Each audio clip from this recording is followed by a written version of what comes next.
Lui, il est monté.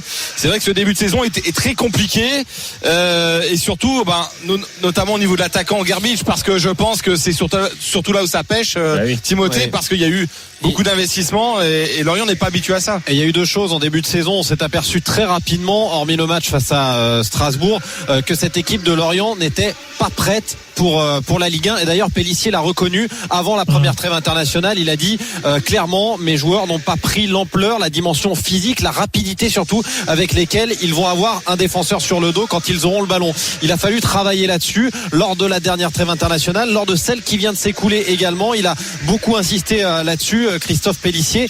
Il faut aussi qu'il fasse avec les joueurs qu'il a à sa disposition. Alors certes, il y a des petites révélations qui n'en sont pas pour ceux qui connaissent Lorient, comme Vissa par exemple, mais on comptait beaucoup, comme l'a dit Jean, sur Grbić, l'attaquant de Clermont-Ferrand, qui a été recruté pour des sommes importantes à l'échelle du FC Lorient, pas loin de 10 millions d'euros, absolument, et qui pour l'instant ne répond pas aux attentes. Ils doivent s'appuyer sur Vissa, sur Johan Hamel et sur Terem Mofi ce soir. Donc c'est vrai que cette équipe, Pélissier, il doit un peu faire aussi avec les moyens du bord. Il doit faire progresser cette équipe, la mettre au niveau de la Ligue 1. Ça ne se fera pas. T'imagines quand même ce que tu dis. Lorient, c'est quand même, ils ont joué quand même longtemps en Ligue 1, même s'ils ont fait l'ascenseur, mais c'est quand même une équipe de Ligue 1. Il est en train de dire, Pélissier, qu'il y a des joueurs qui ne sont pas prêts pour la Ligue 1. Non, mais je crois qu'il est là le souci. Pour moi, le souci il est là, c'est que la Ligue 2, Gravillon, Laporte, Mendes, c'est pas des joueurs qui ont. Non, mais ce que je veux dire, c'est que il y a quelques tauliers. Ouais, mais normalement la Ligue 2 doit quand même te préparer un minimum à jouer en Ligue 1. Aujourd'hui, c'est pas possible. T'imagines?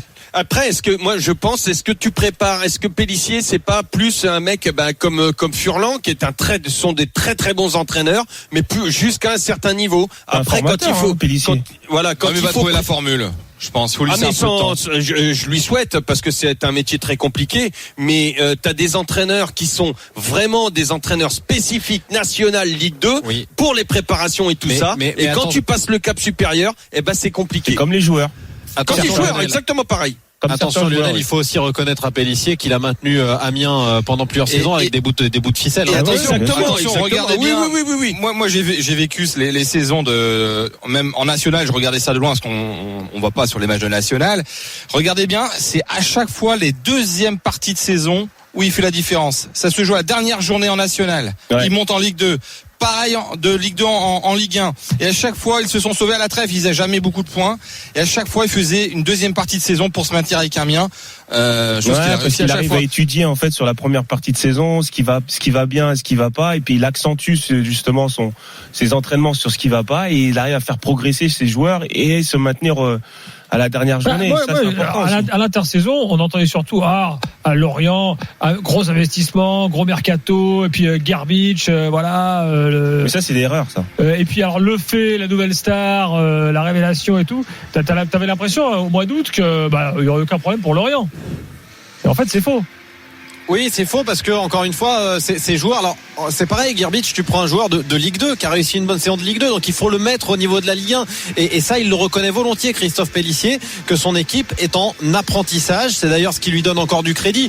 S'il avait une équipe qui était véritablement aux yeux de tout le monde une vraie belle équipe de Ligue 1 et qu'il était aujourd'hui 19e du classement, forcément, on lui tomberait dessus à bras raccourcis et il serait peut-être déjà démis de ses fonctions. Mais ça n'est pas le cas parce qu'il a une équipe en devenir avec des joueurs, comme on dit, à fort potentiel. J'aime pas du tout le terme de pépite, donc je vais pas l'utiliser, mais des joueurs à fort potentiel, comme Mofi, comme Chalobah, comme Gravillon dans une moindre mesure, ou comme Garbage.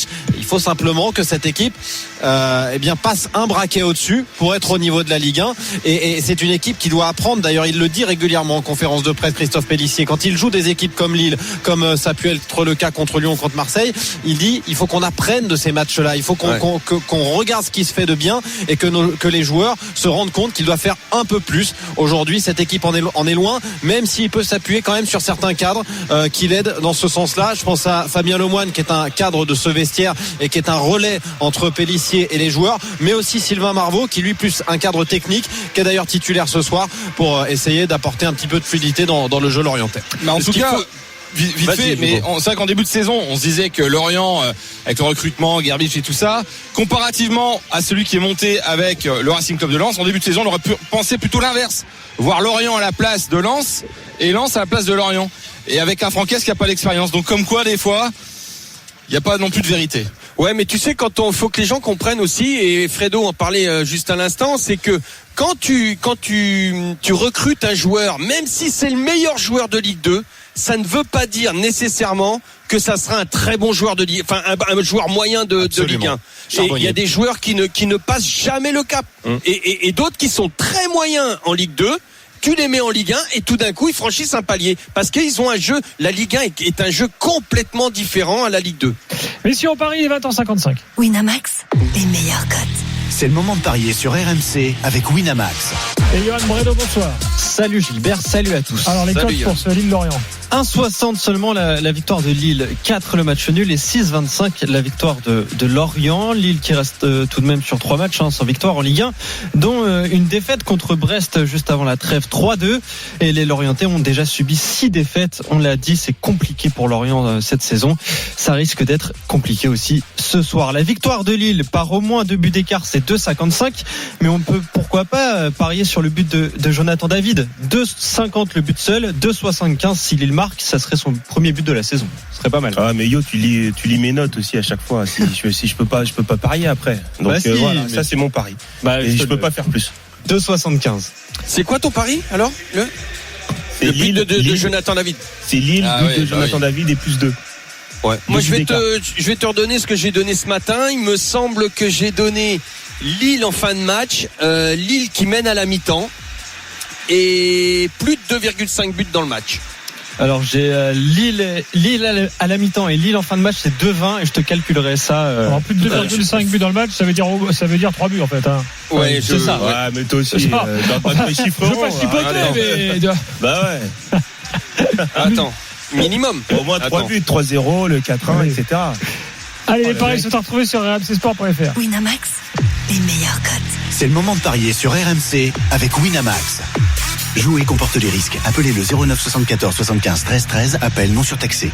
Et but de Liverpool, Nicolas Jamin. 2-0 désormais, c'est Diogo Jota qui place sa tête, c'est le petit milieu de terrain offensif portugais qui trompe Kasper Schmeichel. 2-0 après 42 minutes de jeu, magnifique centre de Robertson. Il a déposé une galette sur la tête de Diogo Jota. 2-0. A tout de suite pour le coup d'envoi de Lille-Lorient, plus du rugby avec La Rochelle Racing dans 5 grosses minutes, plus du tennis et du foot européen bien sûr. On se retrouve dans quelques secondes. RMC Football Show, Liga Uber Eats.